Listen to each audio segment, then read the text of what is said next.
ठरलेला आहे. स्वतः मुख्यमंत्री उपस्थित होते, जे माजी खासदार होते विद्यमान ते उपस्थित होते. काय सांगा?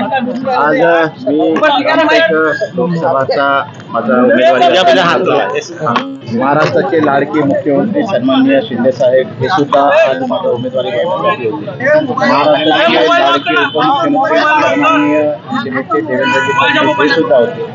त्या भागाचे माजी खासदार हे सुद्धा उमेदवारी भरण्यात आणि या जिल्ह्यातील सर्व नेते सन्माननीय प्रफुल्लभाई असेल हे सर्व नेते महायुतीचे सर्व नेते माझा उमेदवारी फॉर्म भरण्याकरता होते. सोबतच गडकरी साहेब सुद्धा ते माझ्या सोबतच आपण प्रचार रॅली जेव्हा काढली त्यावेळेस ते सुद्धा होते.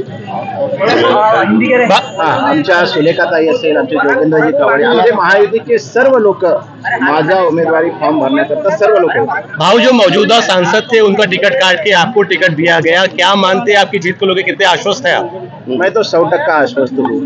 अभी अब की बार मोदी सरकार 400 पार करने हम जा रहे हैं और सम्माननीय आदरणीय मोदी जी साहब इनके नेतृत्व में हम सब काम करने वाले हैं. क्या मानते हैं कितनी मार्जिन होगा आपका जीत का, कैसे होगा, क्या गणित है? मेरी मार्जिन मंचावर आपण कृपाल तुम्हाला जे आभार मानले, ऋणही व्यक्त केले.